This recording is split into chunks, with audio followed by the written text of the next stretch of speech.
You're watching Bermuda Tonight. It's Wednesday, April 10th. I'm Jasmine Patterson, and thanks for joining us.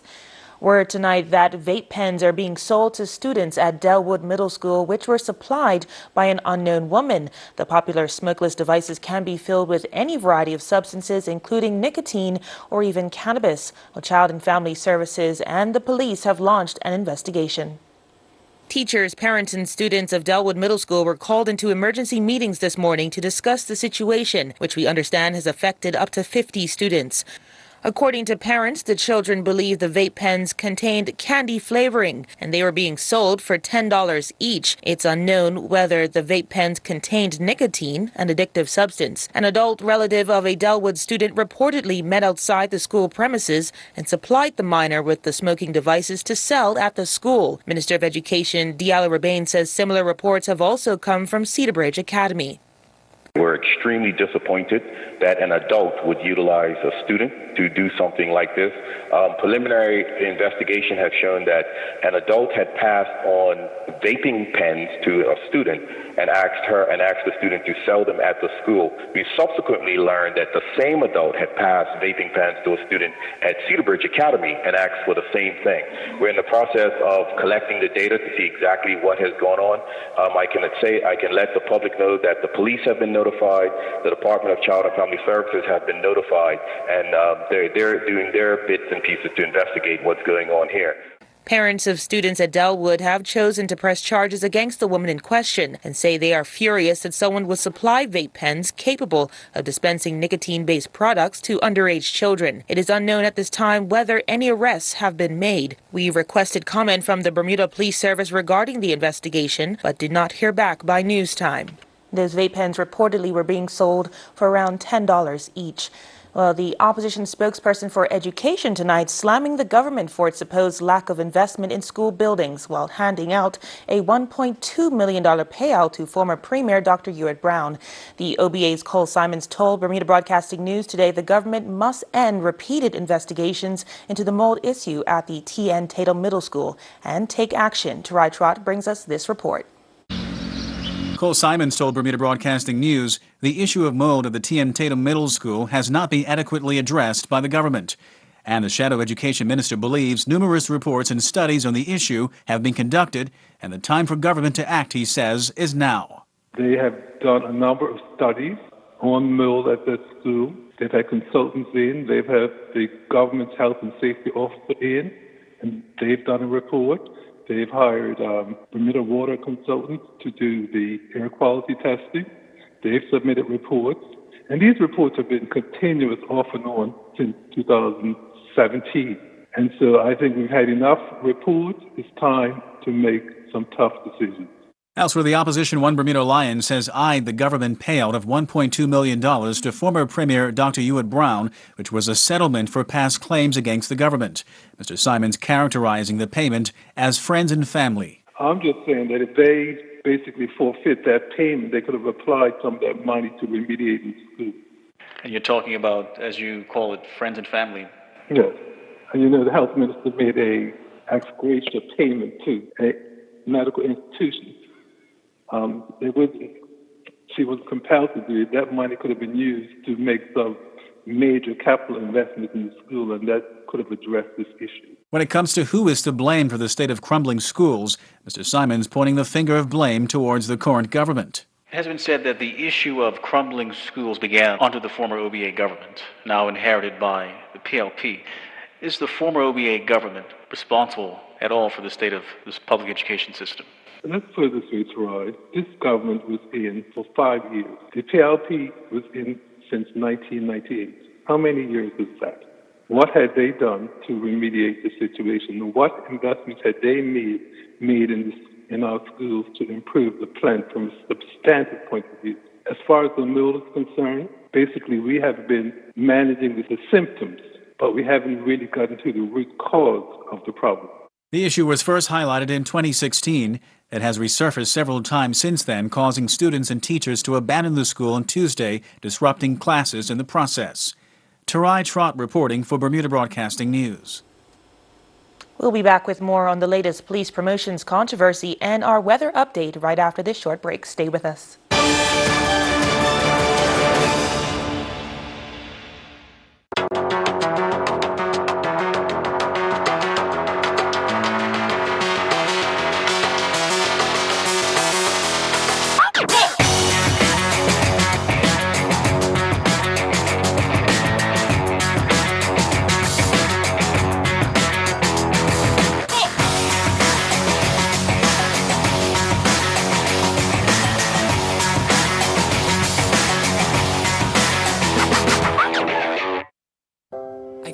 close my eyes and I can see the world that's waiting up for me, that I call my own. I don't care, so call me crazy. We can live in a world that we design. 'Cause every night I lie in bed, the brightest colors fill my head. A million dreams are keeping me awake. Over time, your mattress goes through a lot. That's why at Dreams, our experts recommend you replace your mattress every 8 years for a better night's sleep. Replace every 8 years and sleep better with Dreams. For the world we're gonna make. Made with care, handled with care, delivered with care. Now that's what dreams are made of.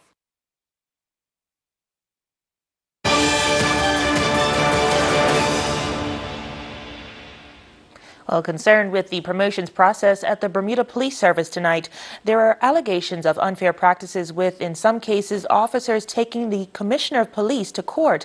Now, there's word that some officers may have cheated on the promotions exam, leading to an investigation being launched. Gary Moreno has the story. Also of interest are allegations that in dealing with some of these court matters, the Commissioner may have gone against fiduciary regulations and sought advice from outside counsel, bypassing the Attorney General's office.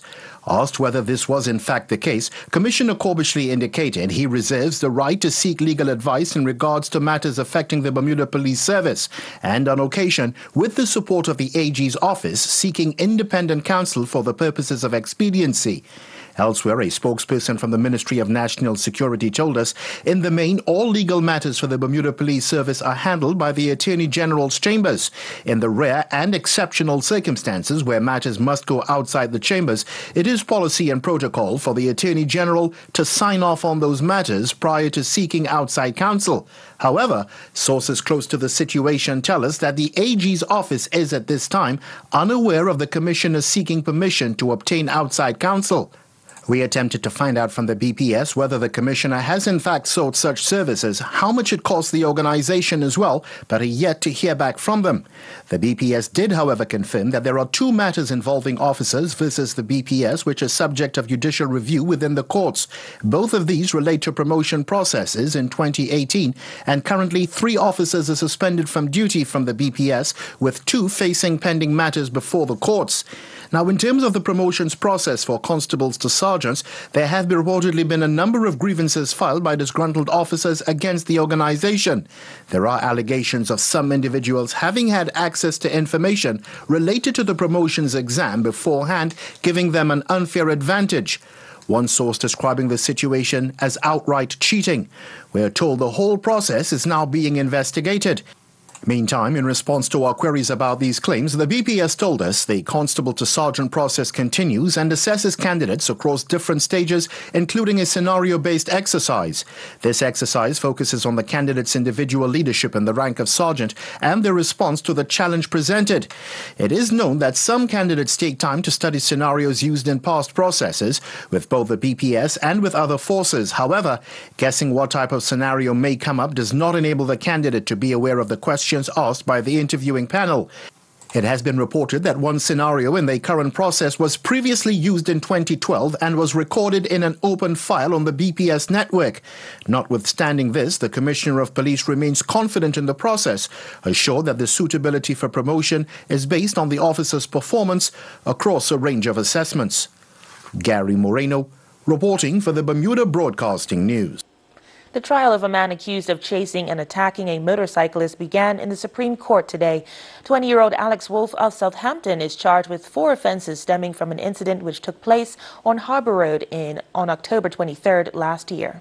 Alex Wolf is charged with unlawfully wounding Boris Angelov with intent to do grievous bodily harm, attempting to rob him, and intimidation, while being concerned with another not before the court. He is also charged with intimidating motorcyclist Javon Mallory by threatening him with intent to cause injury, which he denies. Prosecutor Kenlyn Swan said the complainants were chased by 2 masked men on a motorcycle, resulting in Mr. Angelov being stabbed on Harbour Road in Paget. The jury heard from Javon Mallory today that 2 men on a motorcycle pulled up beside him as he was riding from Pembroke to his home in Southampton around 2:30 that morning. While heading west near Keith Hall Road, he said 2 people on a bike were traveling east and he saw them turn around. He said they slowly came up from behind, pulling up beside him. Mr. Mallory then asked him what was the problem. He said he couldn't hear them because of the wind. Near the junction with Longford Road, he said, I started to slow down and they ended up in front of me.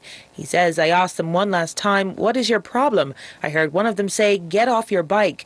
Mr. Mallory was unable to determine who said it, but he confirmed it was in a Bermudian accent. After that, he says he sped off at around 80 km. Looking into his rearview mirror, he says it looked as if they were trying to catch up, but then after a while, he lost sight of them. The assailants were described by Mr. Mallory as riding an old cycle similar to a tourist bike. The rider didn't have a helmet on. He wore a reddish-colored hoodie with the drawstring pulled tight to cover his face. He says, quote, all I saw were his eyes. He was unable to determine their height. Meanwhile, he described the passenger of the bike as wearing dark-colored clothing, a dark helmet, and a full-face tinted visor. Prosecutor Larissa Burgess asked what was going through your mind. He said, just to get away. It's not a normal command. I felt they were up to something and I wanted no part.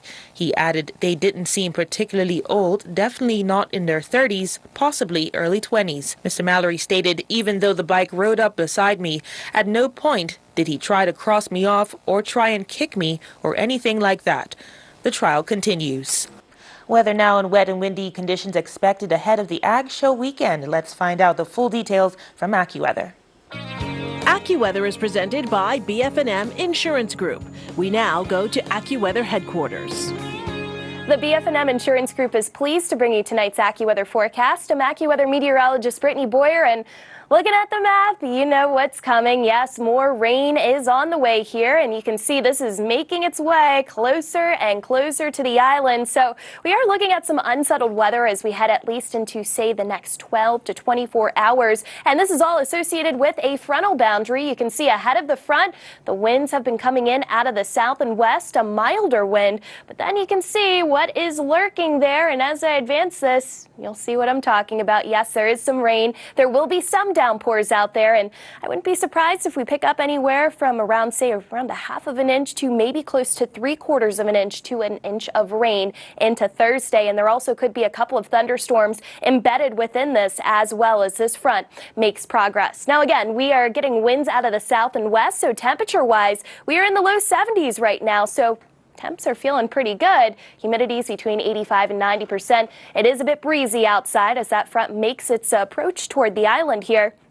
The water temperature is currently 72 degrees right now, so nice and mild. And I do have a couple of weather alerts that I have to tell you about here from the Bermuda Weather Service. We have a small craft warning through this evening, and then they will be reissuing a small craft warning late Thursday through Friday morning. So if you're here for vacation, make sure you are using extra caution as it is going to be a bit unsettled or at least a bit choppy out there on the water. Here's a look at the tidal times. We have our high tide coming in at 1:07 a.m. on Thursday, and then our next low tide after that coming in just before 8 a.m. So overnight tonight, again, it is going to be a wet one with periods of rain, maybe a thunderstorm. Temperatures falling to 66 degrees, and we will be breezy throughout the day tomorrow, still with some rain lingering. Late in the day, looks like a lot of the moisture will be tapering off, but the start of the day looks to be a bit on the soggy side. So here's a look at our futurecast, showing you that rain area again working its way on east as we head toward the later half of the day on Thursday. And then by Friday, we will have some improvements here. Temperatures dropping a little bit, but then they'll be bouncing right back up. As we look at some of the conditions right now in Jamaica, also Barbados and Trinidad, not too bad. Your typical stray showers moving through the region with temperatures in the 80s and also around 90 degrees. If you're doing some traveling, we have some rain and snow in the forecast into Toronto for tomorrow. New York City 53, nice and sunny in Boston, Miami, also Atlanta. Should be nice and dry, a bit cloudy out there toward London. Here's your extended forecast. We deal with the wet weather tonight and also into Thursday, tapering off later on in the day.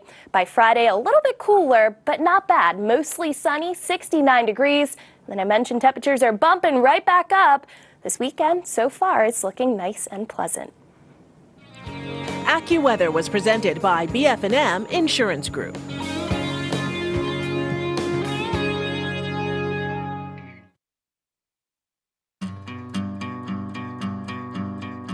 This summer I was in Germany on holiday with my family, and on a whim one day, my son and I joined a speed sliding competition.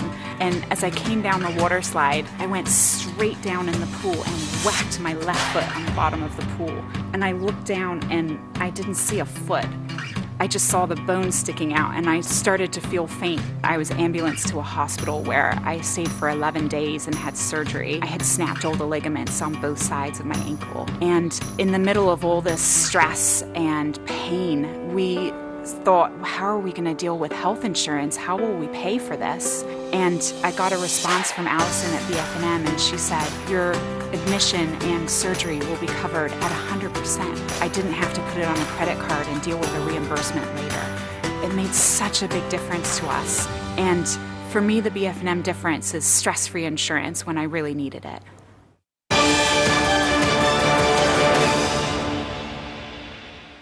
Thanks for staying with us. As summertime fast approaches, you might want to consider keeping a watchful eye on your personal vehicles. Data from the Bermuda Police Service suggests the most likely time for thieves to strike lies ahead of the coming months. As Maya Palacio tells us, the information was released thanks to our request under the Public Access to Information Law.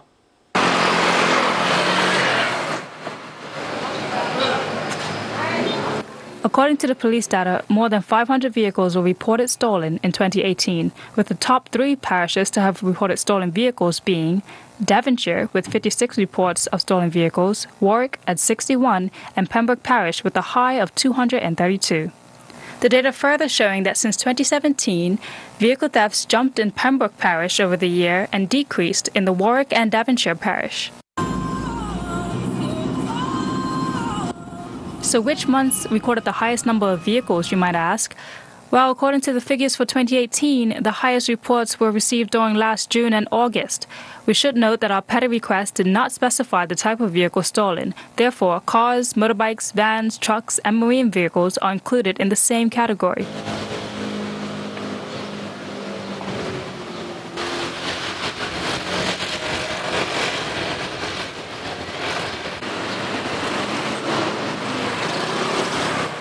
And according to the data, there are no reports of stolen vehicles in November and December of last year.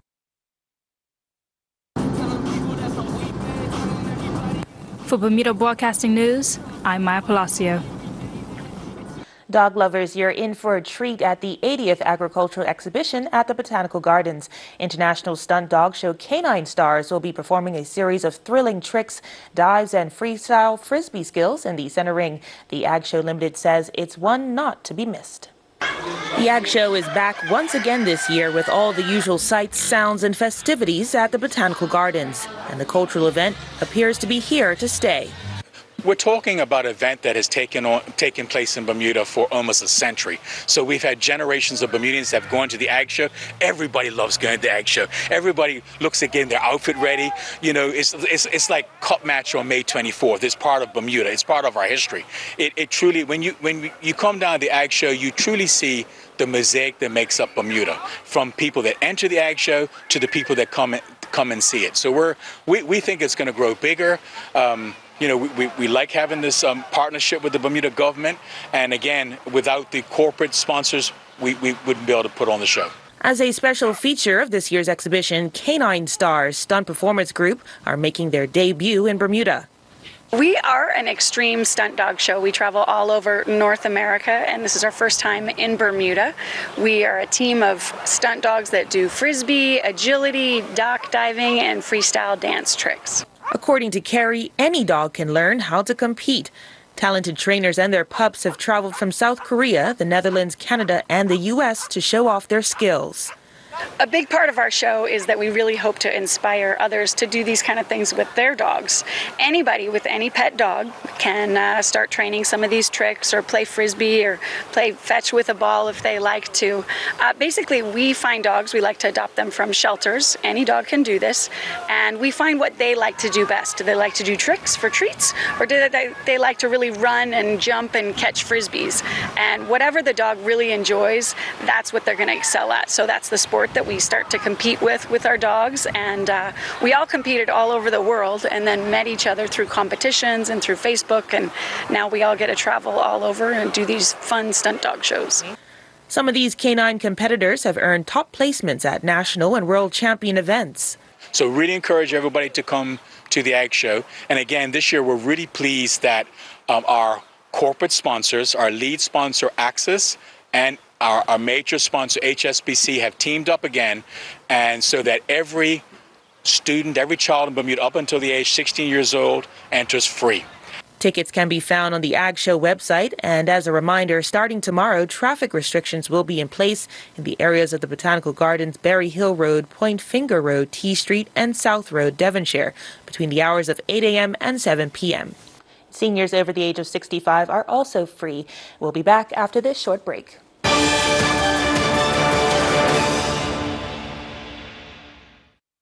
Are you a drone operator? Did you know there are now 3 no-fly zones in Bermuda? These include LF Wade International Airport, Police Headquarters in Prospect, and Westgate Correctional Facility. These no-fly zones have been created for everyone's safety and security. Any person who breaks these laws commits a punishable offense and may be prosecuted. Find out more at bcaa.bm. You can count on us. Yukon Gold potatoes, $4.99 for a 5-pound bag. Don't forget your codfish for your fish cakes, only $5.99 for a 16-ounce package. Great for Easter Sunday, stovetop stuffing, just $3.29 for a 6-ounce box. Trappy's Sugary Sam sweet potatoes, only $1.99 for a 15-ounce tin. Robin Hood bread and roll mix for your Easter baking, just $3.69 for a 3-pound bag. Have a safe Good Friday and a happy Easter from the marketplace. You can count on us. The sessions are designed for those children who have never done the duathlon or a multi-sport event, as well as children who have. They're great fun sessions. This is a great facility we have up here in Bermuda. So I would encourage everyone to come out and try. It's free, it's fun, and there's lots of experienced people to help you up here.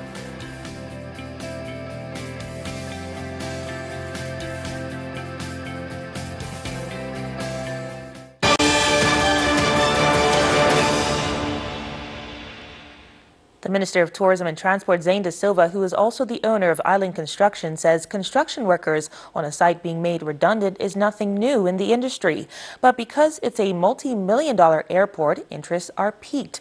Mike Sharp reports. Mr. De Silva made it clear that this has happened several times. From what I understand, a subcontractor, his employees haven't been paid, and the subcontractor says that the subcontractor hasn't paid him. In the industry, Mike, I've seen that movie many, many times. But what about workers not being paid or made redundant? You and me sitting on the outside looking in certainly care about those employees that are not getting paid. Me as a politician always am concerned when someone's not getting paid after they've rendered services. So in this instance, it's one subcontractor not paying another. I heard you say earlier that, it could be a court case that comes out of this. And in the industry, Mike, it's not unusual. I've seen this movie many, many times where, you have a large job, there are 20 subcontractors on a job, and sometimes maybe 10 subcontractors to the subcontractors. And someone gets in trouble for whatever reason, and monies are not forthcoming to employees. Those are the first ones that most of the time feel it. And what words of wisdom would he give to the subcontractor at the bottom of the chain? The only advice I would give to the subcontractor who has not paid his employees is you must somehow, I would advise them somehow to put pressure on the subcontractor to get paid.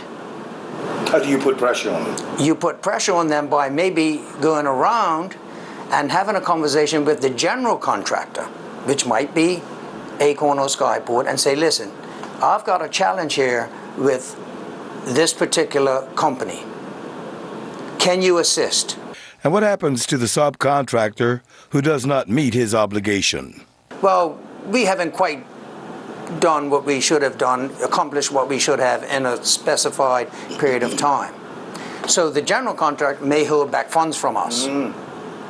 Now, if he holds back funds and he's right to do so, in other words, if you and I have to lay so much pipe in a week and we've only laid half that pipe, we can't get paid for the full amount. We get paid for the half amount. But that shouldn't stop you from paying your employees. And I'm Mike Sharp with Bermuda Broadcasting News.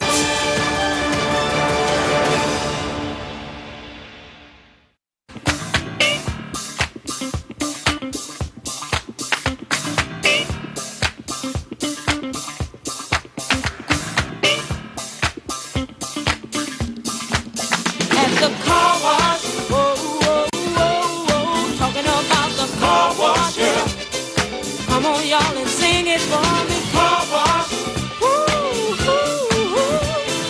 Car wash, yeah. You can count on us. Purdue, fresh value chicken thighs with drumsticks, $1.99 per pound. Golden ripe pineapples, just $4.99 each, saving $3. Tide 2X laundry detergent, only $24.99 for a 92-ounce bottle. You save $2.06. ShopRite shredded cheese, just $2.99 for an 8-ounce package. Matchlight charcoal, only $7.99 for a 3.1-pound bag. You save $3.06. Visit our website at www.marketplace.bm for more weekly specials. You can count on us. Surface Trends is proud to offer Bermuda's best selection of natural and exotic stone, carefully selected and imported from Italy and Brazil. We also stock the newest collection from Caesar Stone and Silestone. Don't forget our wide variety of gorgeous porcelain wood plank tiles, including our exclusive Bermuda cedar tile, as well as natural travertines suitable for outdoors and indoors. Bathroom and pool tiles are in stock too. Stop by our showroom at 17 Serpentine Road, Monday through Friday from 8 a.m. to 5 p.m. and Saturday from 9 a.m. to 1.